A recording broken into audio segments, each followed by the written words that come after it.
Hello guys, आप सब लोग कैसे हैं? होपफुली सब मस्त हैं। आज हम एक मूवी आम के बारे में एक्सप्लेन करेंगे। होपफुली आप सबको पसंद आएंगी। चलिए पहले चैनल को सब्सक्राइब और लाइक करें। Thank you. इस मूवी की स्टार्टिंग में भगवान कहते हैं कि मैंने हर किसी को एक दातव्य दिया है। अब चाहे वो कुत्ता हो, बिल्ली हो, इंसान हो या फिर कोई टूटता तारा ही क्यों ना हो, हर ऑब्जेक्ट, हर थिंग अपने एक दायित्व से बंधी हुई है। तो यहाँ पर हमें एक टूटता तारा दिखाई देता है जो कि सीधा धरती पर आकर गिर जाता है, वो भी हरिपुर नाम के एक गांव में। काफी सालों तक वो टूटा तारा जमीन में ही रहता है, आई थिंक करीब 5,000 साल तक। और फिर 1455 में अड़क के राजा, जिन्हें इस बात की खबर मिलती है कि हरिपुर नाम के गांव में एक टूटा तारा जमीन के अंदर पड़ा है, अगर उस धातु का इस्तेमाल करके कोई रचना कर दी जाए तो बहुत अच्छा होगा। तो राजा ने अपनी एक लाहौर को बुलवाकर उस टूटे तारे के अंदर कुछ मिलवा करके एक शेप में दे दिया। अब काइंड ऑफ नाम तो उसे दीप दिया गया है, यानी कि दीपक, मगर जो डिजाइन एक मूर्ति जैसा था, मतलब देवी की मूर्ति। अब करीब 10 सालों के बाद में वहां पर मुल्ली मुठी मोहम्मद नाम का एक टेररिस्ट हमला कर देता है। अब यहाँ पर जो एडक के राजा का दामाद था, वो उसके साथ, यानी कि मोहम्मद के साथ भिड़ने गया था। वो मोहम्मद से कहता है कि जिस तरह तूने अपना आतंक इस गांव पर फैला रखा है, तुझे भी आतंक अपनी चपेट में ले लेगा। जब दामाद के पकड़े जाने की खबर राजा को पहुंचती है, तो अड़क का राजा हरिपुर गांव के ही एक योद्धा, जिसका नाम होता है कुन्नी केड़ू, उसे बुलवा करके मोहम्मद के साथ फाइट करवाता है और कुन्नी केड़ू जीत जाता है। जिसके बाद में राजा उसे कहते हैं कि तुमने हमारे लिए अपनी जान जोखिम में डाली, बताओ तुम्हें क्या चाहिए। तो कुन्नी कहता है कि आपके पास जो मूर्ति है, मुझे वो अपने गांव हरिपुर लेकर जानी है, क्योंकि वहीं से ही आप इसे यहाँ लेकर आए थे। तो जो इसकी सही जगह है, मैं वहाँ ले जाना चाहता हूँ। मैं एक योद्धा हूँ, मैं इसकी पूजा करूँगा और गांव के लोग भी इसकी पूजा करेंगे।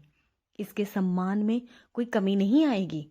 राजा बहुत देर तक सोचता है, मगर बाद में मूर्ति कुन्नी केड़ू को ही दे देता है।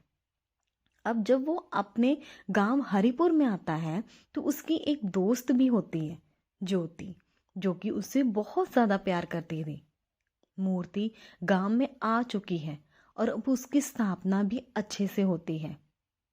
यहाँ पर कुन्नी केड़ू, जो कि एक कलरी योद्धा था, उसने एक रिचुअल सेट कर दिया था कि मंदिर के अंदर इस मूर्ति को हम रख देंगे और साल में सिर्फ एक बार ही मंदिर खुलेगा और उस दिन सभी लोग इस मूर्ति को देख सकते हैं और पूजा कर सकते हैं।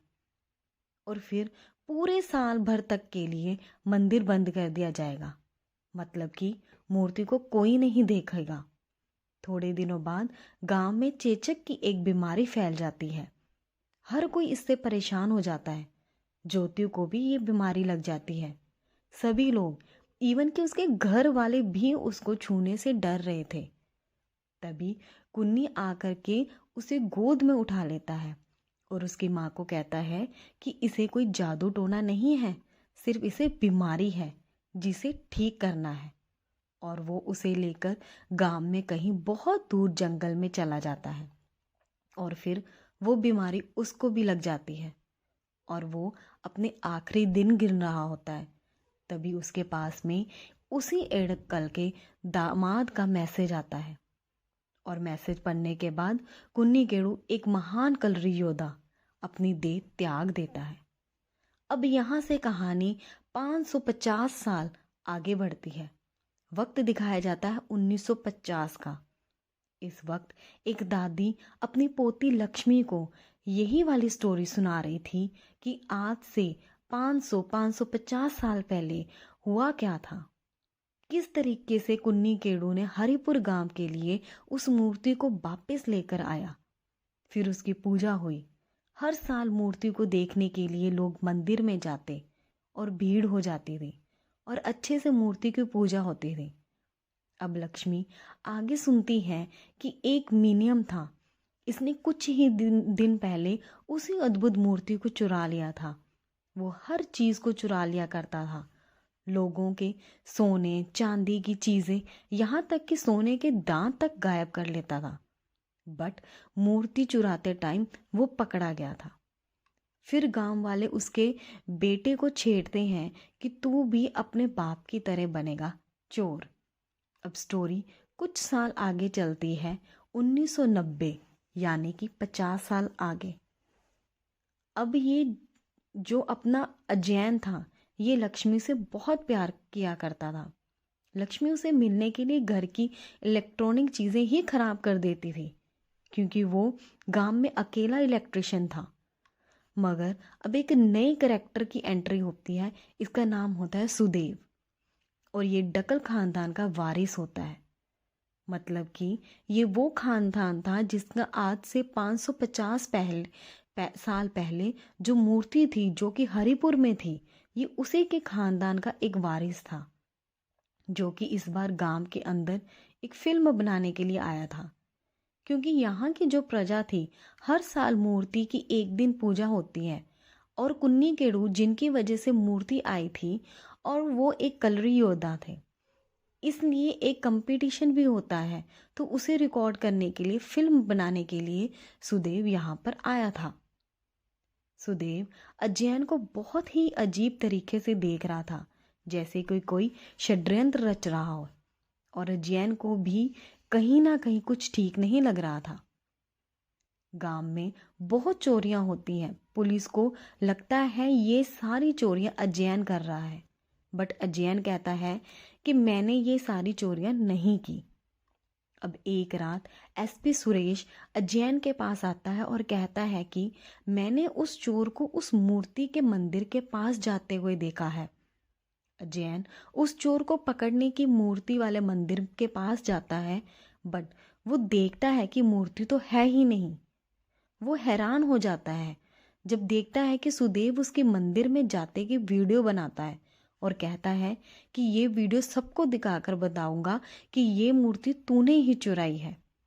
अजैन सुदेव से पूछता है कि तूने ये मेरे साथ क्यों किया। तो सुदेव कहता है कि मंदिर में मूर्ति नकली है, असली मूर्ति तो तेरे नाना ने चुरा कर रखी है। और सुदेव ने उसे 10 दिन का टाइम दिया। वो सारे गांव छान मारता, बट उसे वो मूर्ति नहीं मिलती जो नाना जी ने छिपा कर रखी थी। फिर वो जुगनू के पीछे जाते जाते वहां पहुंच जाता है जहां पर एक लाहौर हुआ करता था। ये जो लाहौर था, मिनिमम का दोस्त हुआ करता था। अब यहाँ से कहानी आज से 50 साल पीछे में जाती है। मंदिर से मूर्ति चुरा लेने के बाद मन्या सीधा इस लाहौर के पास आया था। ये लाहौर उस मूर्ति को छू करके बताता है कि मंदिर में रखी हुई मूर्ति भी नकली है। अब पता चलता है कि राजा ने जो मूर्ति कुन्नी केड़ को दी थी वो नकली थी। राजा तो बहुत होशियार निकला, और 500 सालों तक ये लोग नकली मूर्ति को ही पूजा कर रहे थे, और असली मूर्ति थी वो तो राजा ने अपने पास कहीं छुपा दिया था, ताकि वो हमेशा राजा के महल में ही रहे। मिनियन और लाहौर ये दोनों मिलकर के प्लानिंग करते हैं कि उस मूर्ति भी चुराएंगे और अपने घर में लाकर रख लेंगे। अब एक बैक स्टोरी और हुई थी कि जो मिनियम की वाइफ मनी कायन थी, ये हर साल की तरह जब दीप पूजन के टाइम पर भंडारे में खाना खा रही थी, तो ऊंची जाति के लोगों ने इसके खाने में मिट्टी मिला दी थी। मनी कायनन को बहुत ज़्यादा बुरा लगता है, तो अपनी पत्नी का गुरूर लौटाने के लिए मिनियम ने असली मूर्ति चुराने का सोचा, और वापस पुरानी मूर्ति को मंदिर में ही रख देंगे। वो दीपक, यानी कि वो जहाँ मूर्ति रखी हुई थी उस जगह पर पहुंच जाते हैं। अब यहाँ पर राजा नवग्रह का एक ताकतवर सिक्योरिटी सिस्टम बिल्डअप करवा रखा था, बट फिर उसने मुश्किल से लॉक खोल दिया, और फिर असली वाली मूर्ति को चुरा के अपने घर ले आए। फिर मनी गायन को देखता है और वो बहुत ही ज़्यादा खुश होती है। जो नकली मूर्ति थी उसको मंदिर वापस रख दी। अब कहानी वापस से प्रेजेंट प्रेजेंट टाइम में आती है। अब यहाँ अध्ययन जो कि नाना के थ्रू छुपाई गई असली मूर्ति को खोजने की कोशिश करता है, क्योंकि मंदिर में तो अब कोई मूर्ति है ही नहीं। नकली वाली जो थी वो सुदेव ने रख ली थी और असली वाली नाना ने छुपा दी थी। अब यहाँ कहानी दो अलग अलग मोड़ और लेती है। पहला मोड़ ये होता है कि इसकी जो लव स्टोरी होती है वो लाउड स्पीकर के अंदर सबको बता देता है कि वह लक्ष्मी से प्यार करता है। किसी को कोई प्रॉब्लम है तो मेरे से सीधा बात करें। और दूसरा मोड़ ये था कि वो कलरी योद्धा की फाइटिंग अब अपना अध्ययन लड़ने में माहिर था, मगर सुदेव उसको आंखें दिखा रहा था उसको कि तेरा राज खोल दूंगा। इस करके उसको हारना पड़ता है। जैसे ही मंदिर खोला जाता है तो गांव वाले उसके पीछे पड़ जाते हैं, उसे जान से मारने के लिए या फिर उस मूर्ति लेने के लिए कहते हैं। फिर 50 साल पुराना इतिहास फिर से लौट कर आता है। जिस तरीके से गांव वालों ने मिनरियन को पकड़ कर के एक पहाड़ की चोटी पर ले आए थे और उसे जान से मार देने वाले थे, क्योंकि उसने मूर्ति चुराई थी। अब सेम वैसे ही अब अजयन के साथ में भी हो रहा था। लोग आ गए थे उसे मारने के लिए, क्योंकि एक तो वो ऊंची जाति की लड़की से प्यार करता था। लोग आकर अजयन को मारते हैं और वो नीचे पानी में गिर जाता है। मगर फिर पानी में गिरने के बाद में कोई एक शख्स आता है जो कि उसकी मदद करता है। अब हालांकि यहाँ पर अजयन तट पर तो आ चुका था। उसके पेट में एक तेज धार चीज घुसी हुई थी, जिसे निकाल करके वो आसमान में फेंकता है, मगर घूमकर उसी के पास ही आ जाता है। फिर उसे याद आता है कि बचपन में नानी कहानी सुनाती थी कि वो जो दीपक है, यानी कि जो मूर्ति है, उसमें हवा, पानी, जल, आग, इन सभी को धातुओं को कंट्रोल करने की पावर है। अगर वो तेजदार चीज वापस लौट कर आए हैं, इसका मतलब मूर्ति जरूर उसी पानी के नीचे है। अब वो पानी के नीचे जाता है, उसे एक लॉक मिलता है जिसके अंदर एक कछुए की शेप का डिजाइन बना हुआ था। अब उसे याद आता है कि मेरी नानी के पास में कछुआ भी था, तो हो सकता है वही इसकी चाबी हो। तो वो जैसे ही उस होल में उस कछुए को लगाता है कि वहां से एक दरवाजा खुल जाता है और असली मूर्ति मिल जाती है। तभी सुदेव यहाँ आकर पहुंच चुका था और कहता है कि थैंक यू भाई, तूने असली मूर्ति ढूंढ ली, अब ला दे। इसके बदले में मैं तुझे इतना पैसा दूंगा जितना तूने कभी सोचा भी नहीं होगा, क्योंकि ब्लैक मार्केट में इस मूर्ति की कीमत प्राइस अमूल्य है। ये मगर अजयन उसके बहुत मारता है पर उसको मूर्ति नहीं देता और मूर्ति को मंदिर में वापस स्थापित करवा देता है, जिसके उसके परिवार की इज्जत वापस लौट आए। उसकी माँ इस मूर्ति को स्थापित कर देती है, जिससे कि इनकी खोई प्रतिष्ठा लौट आती है और फिर लक्ष्मी की उसके साथ शादी भी हो जाती है और मूवी यहीं पर ख़त्म होती है। अब आप सब कमेंट करके बताएं कि नेक्स्ट मूवी आप कौन सी देखना चाहते हैं और चैनल को लाइक और सब्सक्राइब करें और मिलते हैं नेक्स्ट वीडियो में।